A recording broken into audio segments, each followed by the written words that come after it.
মানব একটু পাশে এসো। আমি এই লোকটির জন্য, এই মানুষটির জন্য আমি কিন্তু কলকাতা থেকে দৌড়ে এসেছি।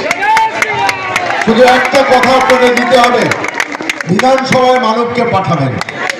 অবশ্যই বালি চোর, কয়লা চোর, মাটি চোর, চাকরি চোর, তাদের বিরুদ্ধে যে লড়াইয়ের মুখ, সেই মুখটা কিন্তু মানবগুহ কিন্তু আমারও নেতা।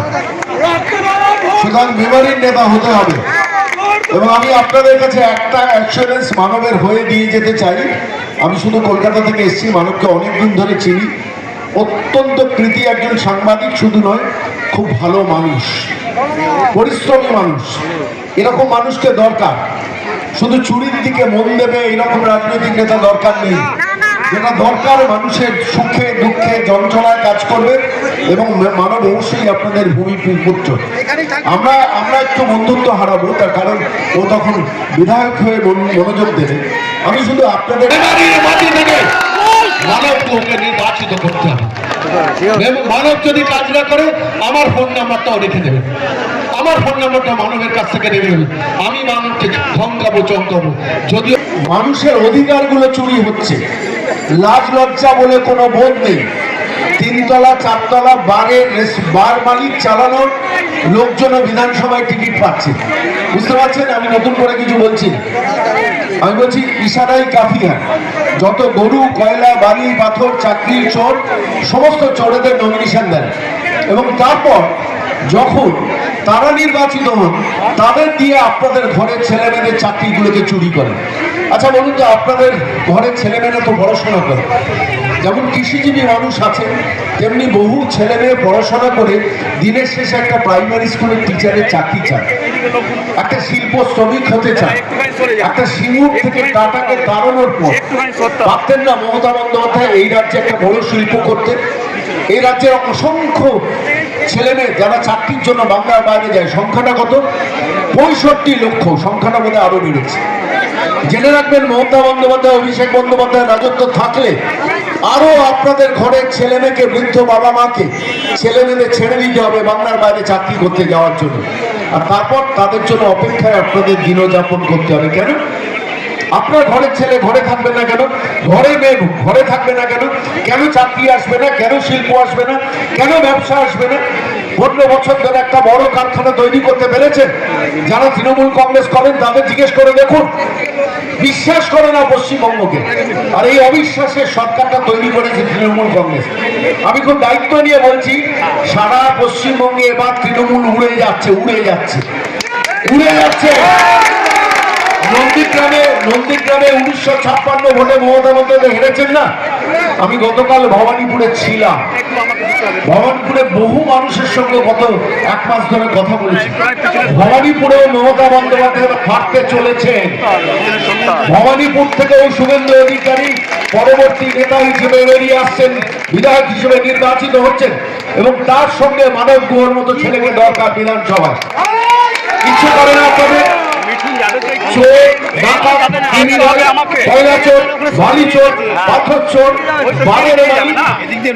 বিধানসভায় পাঠাবেন নাকি এই ধরনের মানবের মতো ছেলেকে বিধানসভায় পাঠিয়ে প্রত্যেক দিন মেমারির যন্ত্রণার কথাগুলো বলবেন? আমরা এমন একদিন আসবে 50% মানুষ উর্দুতে কথা বলবেন। কোন পশ্চিমবঙ্গে বসবাস করছে? বলছেন যারা ইসলাম ধর্মে জন্মগ্রহণ করেননি তারা দুর্ভাগা। কোন পশ্চিমবঙ্গে আমরা বসবাস করছি ভাববেন না? আমি বলছি এটা কিন্তু মনুষ্যত্বের নির্বাচন।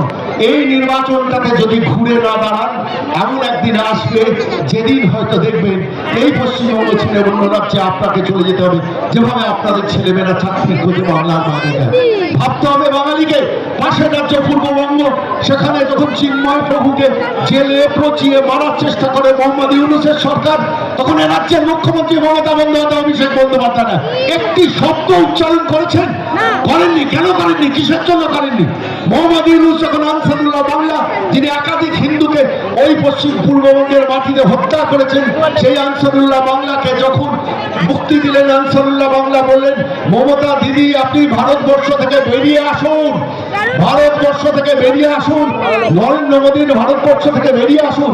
আমরা পূর্ববঙ্গ, আপনারা পশ্চিমবঙ্গ, ঝাড়খণ্ড, বিহার নিয়ে গ্রেটার বঙ্গ করবো।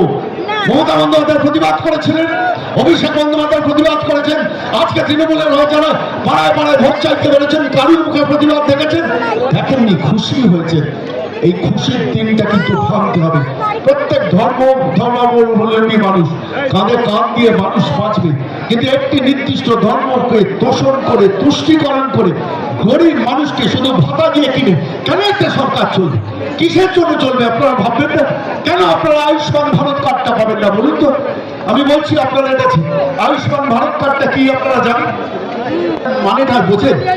আপনি যদি বাংলার বাইরে যে কোনো জায়গায় সারা ভারতবর্ষে যে কোনো হসপিটালে চিকিৎসার জন্য যান, আয়ুষ্মান ভারত চালিত।